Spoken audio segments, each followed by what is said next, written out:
Hey, Philip. How you doing? Good. Great to see you. Great to see you. Hello. Hey, good to have you. Should I just go hang out by the bar? No, you start the presentation. Or whoever. I mean, yeah, you sit on my, you sit Oh, here. I get the executive seat. Yeah, Nice. absolutely. All right. All right. Wow, what a pleasure to be here. It's an honor to actually be on a stage in which so many diverse opinions have been shared in the last couple of hours. And I'm terribly sorry to say I haven't got a book to promote today. But actually, I'd like to share something else with you. Actually, myself and my colleague Naomi actually want to share quite an optimistic, hopeful view of the future, or one view of the future. And so we're going to try and answer the question is, what does marketing of the future look like? Maybe I should have rephrased that. What might marketing of the future look like? And that's what we'd like to talk about today. And so I want to start off with, this is one of those slides that we often use in these presentations, and the headline is normally smartphones and exactly how much they've become a huge part of our lives. But actually, as a presenter at a big conference like this, of course, I'm actually fighting a little bit of a battle, because the battle is not necessarily for smartphones in general. It's actually for you to pay attention to me and not be on your smartphone. Because I think this is the world that we're in. We're in a highly connected world. We're in a highly empowered world because of these devices here. And what's incredible is these devices are only 10, 12 years old. In 2006, even all the rock stars here didn't have one of these devices. 2007, the iPhone came out. 2008, and obviously we saw an incredible growth there. But we are living in this mobile age. And what I'd like to put forward to you is that this age is transforming itself now into the age of assistance. You could also think of this as or a subset of this as the age of voice. Because people are starting to do things that are powered by all sorts of different things here, which you can see behind me. Actually, maybe there's another thing that's really happening here.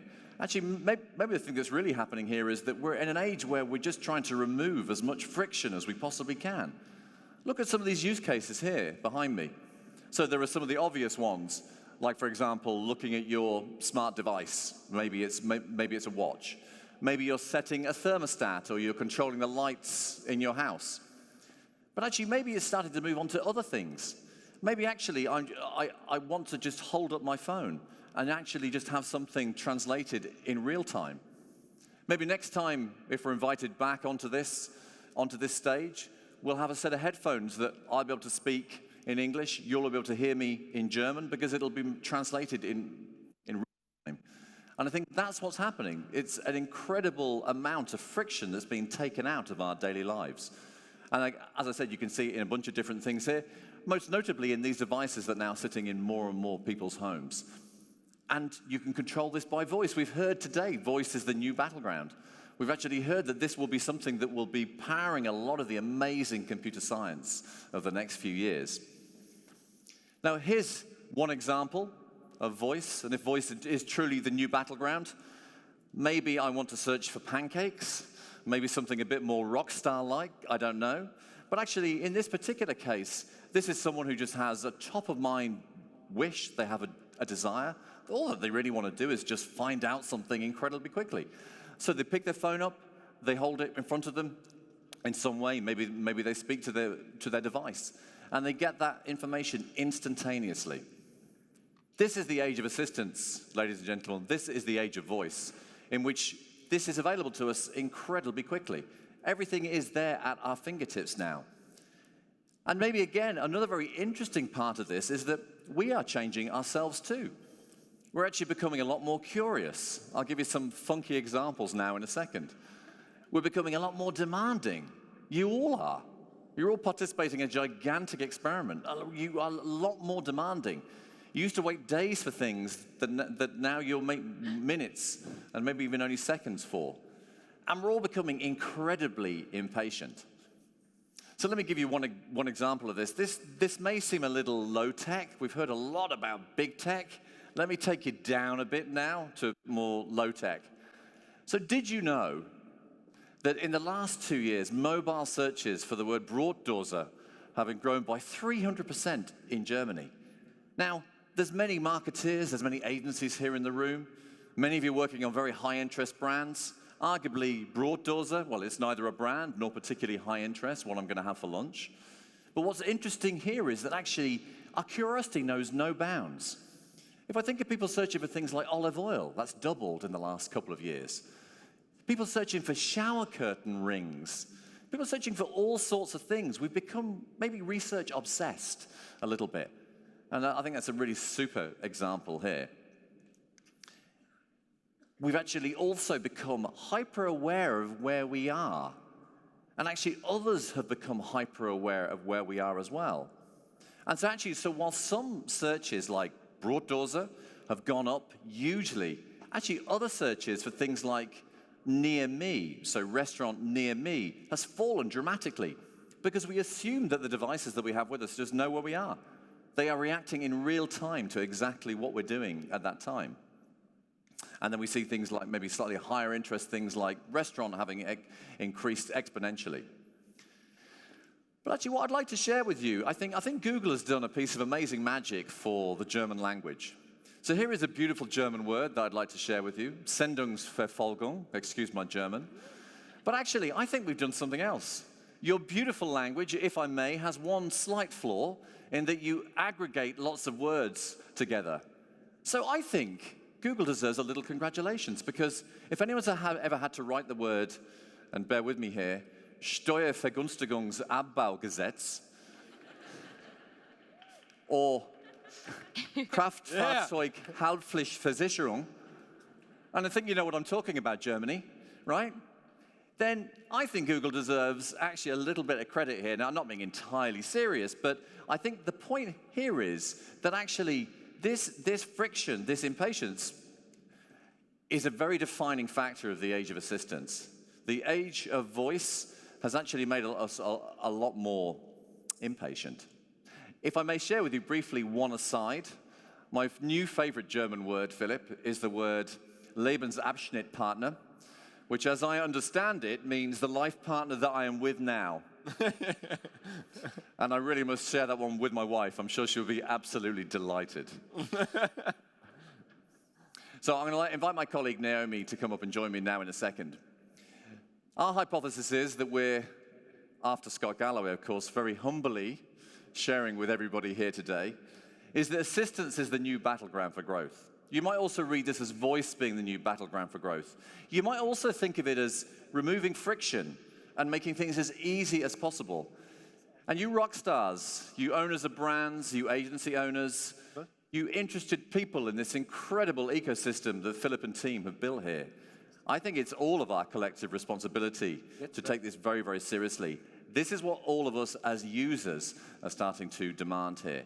And this is what we will be responding to. And if I get back on the stage, Philip and team, in 2 years' time, I would like to be held accountable against this particular hypothesis. So join us on this journey.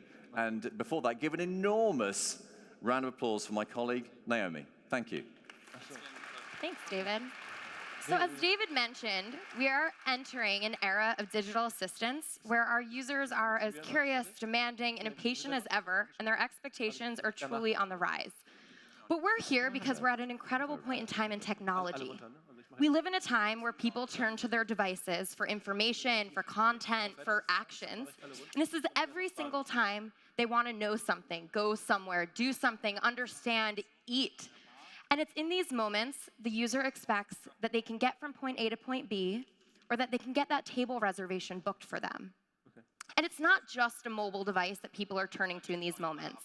People are turning to smart devices that are becoming more accessible than ever before as they're embedded in speakers and ovens and refrigerators and even in the vacuums that might be cleaning your apartments today.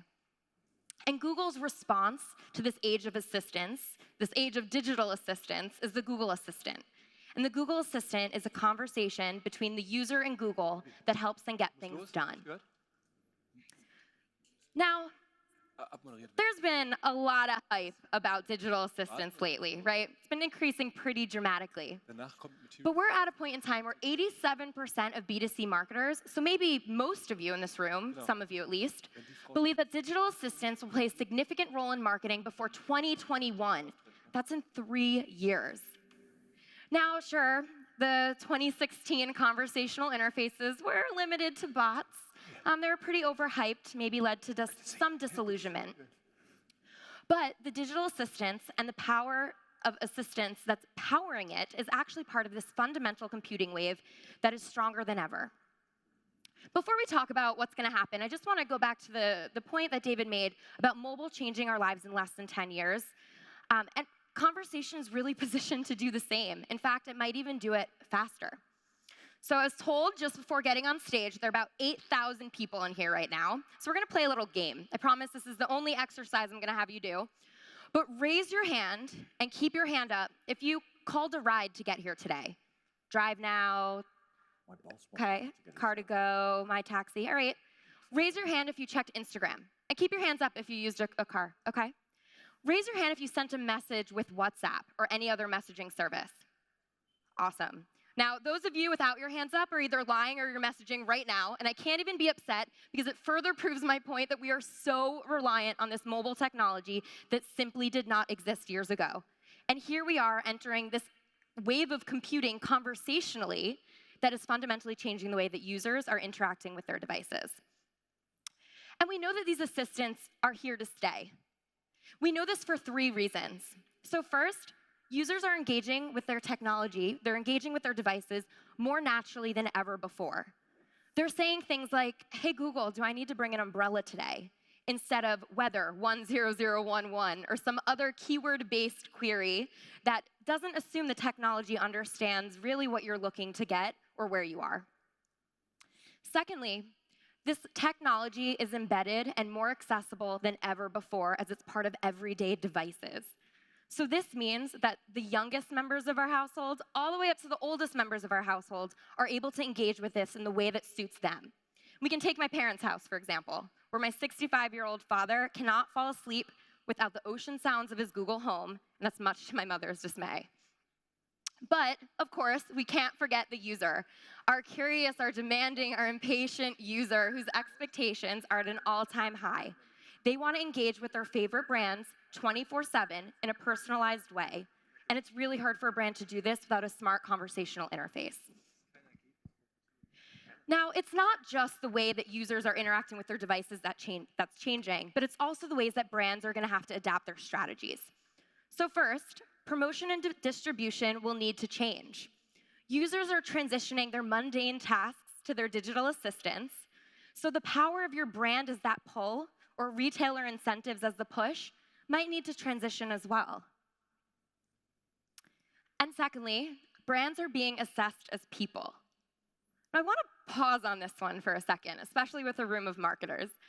This is not some judgment of a voiceover actor you choose for a radio ad or a commercial.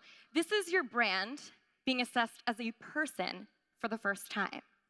Now, users already expect real-time reaction from brands via social media. Something happens, they want a response, they want opinions, they want advice. But in this new age, your brand needs a personality, because the minute a user is engaging with you in a conversation one-to-one, they want to know who you are. Are you funny? Are you quirky? Maybe you're sensitive. They want to know you, they want to be engaged, they want to be entertained, and maybe they want to be consoled. And this is the time for brands to think about their identity outside of their website, outside of their mobile app, physical stores perhaps, or even their social channels. And we've talked a lot about voice, but I want to challenge you all to think about your conversational personality as beyond voice, because it is. It's multimodal. Because the use case or the method of implementation or interaction that works for one user in one context might not work for that next user in another.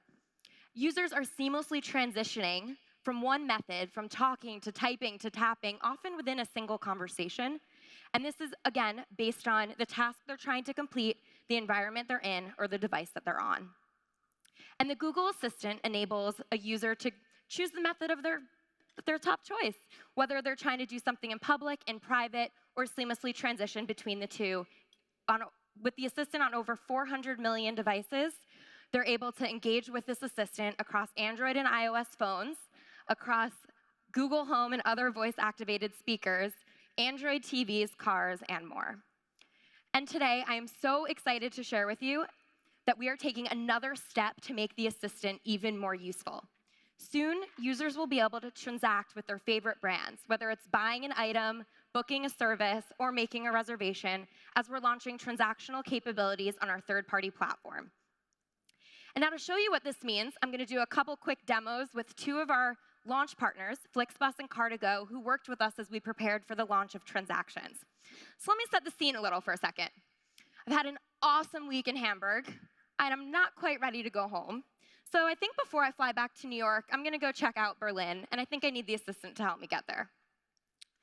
So I start by opening up the assistant with either a long press on the home screen or by saying, "Hey, Google," and then I ask the assistant to have Flixbus show me some tickets from Hamburg to Berlin. Now, Flixbus takes over the conversation, and the user knows this because of three things that happen. First, the voice changes. Second, a logo appears to let the user know who they're talking to. And then, as you can see at the top, the name of the brand is also persistent. Now, Flixbus asks me when I'd like to go. I think Monday morning sounds good. And here I'm shown 59 connections with the recommendation of one on Monday at 9:45. Sounds good to me. So I choose this option, but before I'm ready to actually make this purchase, I'm given the order summary so I can make sure that every last detail is correct. So I'm going from Hamburg to Berlin. That's my email and my MasterCard. Sounds good. So now I confirm my purchase, and just like that, I'm ready for my trip.